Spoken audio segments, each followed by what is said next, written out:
When I saw 2 pages in the Evening Standard about a book, The Strange Death of Europe, which opened with the introduction of the book, it caught my eye. As I read that feature more, and I won't pretend I've read the whole book, but I have leafed through the book, I realised this is something that I wanted to share with you. I don't often do books, as it's called, but this is definitely one worth doing. The Strange Death of Europe, Immigration, Identity, Islam, written by Douglas Murray. Now, Mr. Murray is associate editor of The Spectator, writes frequently for other publications, including the Sunday Times. You hear him on LBC, you see him on TV, and he's given talks at the British and European Parliaments and at the White House. I'll give you details of his book in just a moment. Good to see you again. We've spoken in the past. I know you well enough to call you Douglas. The intro, Europe is committing suicide, or at least its leaders have decided to commit suicide. Whether European people choose to go along with this is naturally another matter. What are you driving at? This is fairly inflammatory, and there's Islam on the front cover of the book. Well, it's first of all, it's very good to be with you, Nick. Good to see you. In person. I've been travelling a lot in recent years across our continent, from the reception islands in the south of Europe, in Italy and Greece, where migrants are coming in, still coming in, roughly 6,000 in an average 24 hours to one island. And I've been following that story up. A lot of people don't bother following the story up, but following it to suburbs of German and French cities and bits of Scandinavia, and seeing what actually happens. And I think it's a catastrophe, and I think it is vastly understated by our entire political class.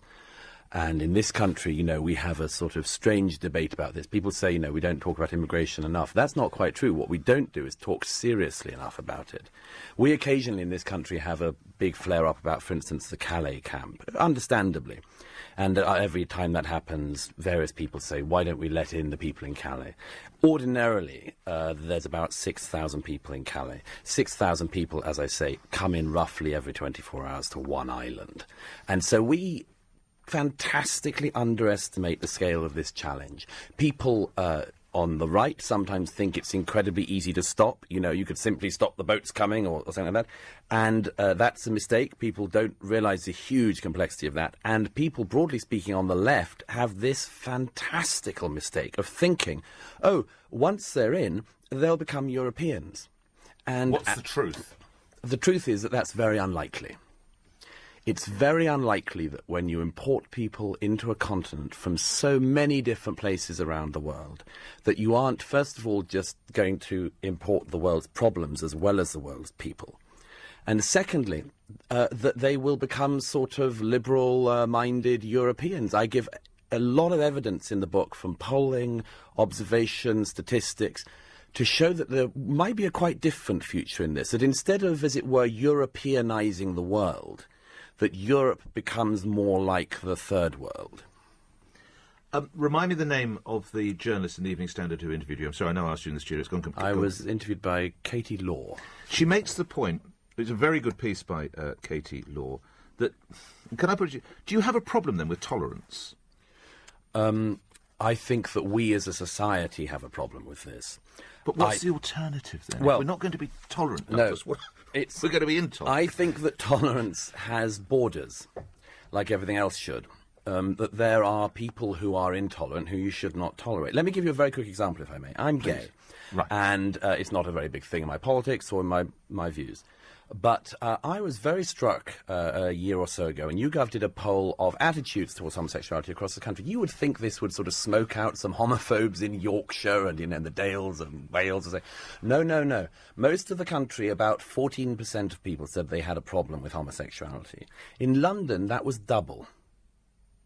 I think I know where we're going. Why would that be? Yeah, go on. Might it be that when, as I say, you import people from across the world, they don't all have the sort of Dutch and British views of, for instance, sexual difference or gender difference or even religious difference? What are the religious murders we've had in Britain in recent years?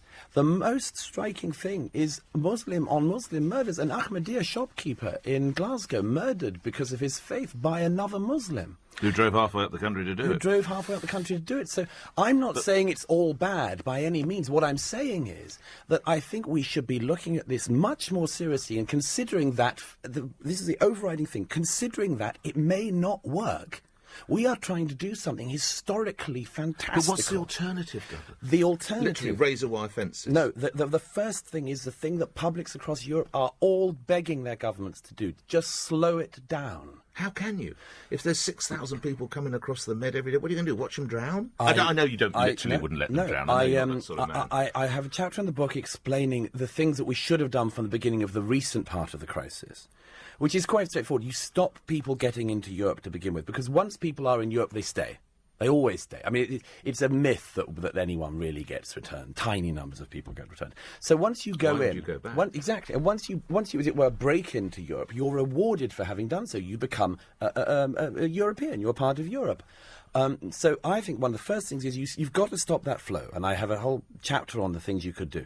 Leasing land from North African countries, making sure that the processing... Yes, you talk about stopping it at source. I read that bit, which is what Mr Cameron, of course, talked about when he was Prime Minister. Yes, talked about being the important part of that. Yeah.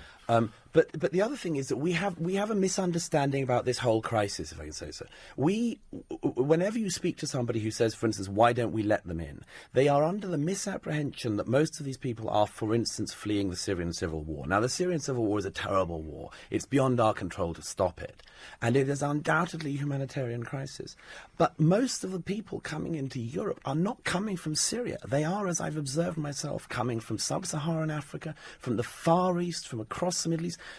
When people say, well, if we solve the Syrian civil war, okay, what's your plan for Eritrea or Nigeria or Chad or any of the other places that people are coming from? Nobody can answer that. And so the key thing is that we're not doing the world a favour by implying that they can come in. But there is a school of thought that one of the ways to defeat ISIS, and there is an argument that ISIS is anyways being pushed back, is that they had this culture of hatred, that Europe hates you. And the fact that actually Europe doesn't hate you, Europe is quite welcoming, particularly if you look at Angela Merkel and her policy, that was a way to defeat the ISIS ideology. I've read that. Now, you might totally disagree with it, but I put that to you at least as another way of seeing what Merkel was trying to achieve. If that was what she was trying to achieve, then she'd have to take the bad with the good, wouldn't she?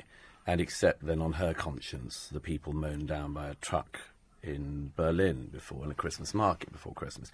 She'd have to take onto her own conscience the first suicide bombing in Germany in 2016 outside a wine bar in Ansbach. She'd have to take on her own conscience the ISIS axeman on a train who ended up brutally hacking at a family actually of Chinese tourists in Bavaria. She'd have to take all these things on board, and then she should turn around to the German people and say, I'm playing a very long game, and you're just going to have to put up with a lot of suicide terrorism and a lot of bad things in the meantime, but it'll turn out all right in the end. And as I say, again, maybe she's right. But if she's wrong, and I think she's wrong, then she is screwing up an entire continent. So you talk immigration identity in Islam. I mean, the Islam part is not necessarily fair, then, for those who are all coming from sub-Saharan Africa. Isn't that right? It's just an inflammatory word to put on the cover of your book, Douglas, because you know it's going to attract attention. No, not at all. I put it there because I think it's the hardest bit of this issue. Europe and our country, I mean Europe as a whole, as a culture, it is... has boundaries and has borders and has a past. Now, one of the things about that is we are able to integrate people. My view is we can integrate people into that culture as long as it happens slowly and as long as the change is not too radical. Now, I think that one of the hardest bits of this is not actually it's not easy for a Nigerian Christian to move to the UK. It is, I would argue, harder for somebody of an Islamic background to integrate into Britain. And this, I think this is perfectly obvious.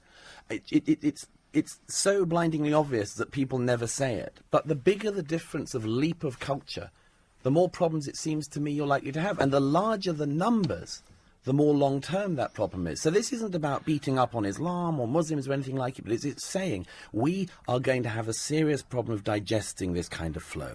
So has multiculturalism been a total failure? Should we not even try to explore it? Well, everybody says it's a failure. In one chapter of my book, I explain in 2010, the German Chancellor, Angela Merkel, said it was a failure. Nicolas Sarkozy said it was a failure. David Cameron said it was a failure. And then 5 years what later... do we do then? Well, 5 years later, they opened the borders of Europe for it. So if it was working so badly in 2010... Sikh, can I come to Britain, or I'm a Muslim? Am I allowed to practice my faith? Of course. Right. Of course. Right. The first thing, I come back to the first thing. So it's monoculturalism? No, I come back to the first thing. The first thing is to slow it down. It has to be slowed down. There is no way that countries like Germany can take in 1 to 2% of their population in addition every year and remain stable democratic societies. They are, and they are starting to realise that. But why, instead of making these mistakes, don't they consider them before they make them? We've almost come to the end of our time, and you did graciously say you're going to take calls. We must get at least one call in. Zainol is in Crawley. Zainol, you're through to the author of this book, Douglas Murray. Go ahead, Zainol. Hello, Mr. Murray. My Hello. question is, you haven't addressed the question of our interventions in those countries. We attack Libya. French are attacking in West Africa. We completely ignore the fact that the reason why many of these people are leaving is because their countries are destabilized by our foreign policy. I'm so glad you asked that question, and it's a very important one.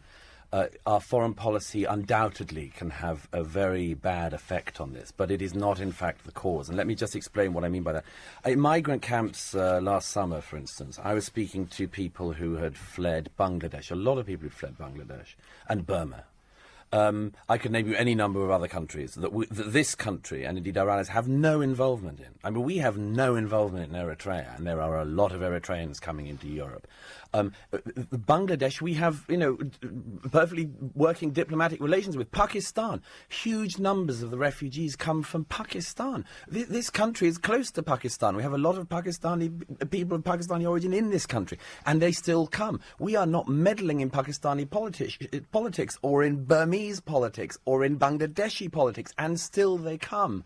So I agree that it is a very important question to look at, and we should certainly think, are the things we're doing going to make this worse? But we also have to consider that the Syrian civil war, as I say, which I started with, as I say, which is not the major component of this migration, is something which this country has had no involvement in. And so we have this problem. The world is coming to us, some of it because of our fault, but most of it not. And we, I think, have to be very careful not to simply blame ourselves for the problems of the world. We're going to go to travel a minute late. If you're stuck on the motorway, I apologise. We're going to take one more call briefly and one more brief answer, if you would, Douglas. James, thank you, Zainol. Sorry, sir, thank you. James in Barnes, your question as briefly as you can to Douglas. Go ahead, James. Thank you, Douglas. Very, very good to hear you. I would like to just put this metaphor to you, and it includes the last subject on the programme. I would say that Western liberalism has become the gateway drug for the extreme left dealers. And I think, there is the road to hell being paved with good intentions has made an awful lot of very plausible people become extremely gullible. Quick response, if you've got to keep it fairly tight. Douglas, I like the metaphor. I use a similar one. There's a whole chapter in my book on guilt and the way in which we use guilt. And I say that guilt and the tyranny of guilt is something which people in the West are getting high on. And they get carried away with it, and they think if they are guilty of everything and the world is guilty of nothing, then the world will forgive them. And I think all what will happen is they'll discover this is a mono-generation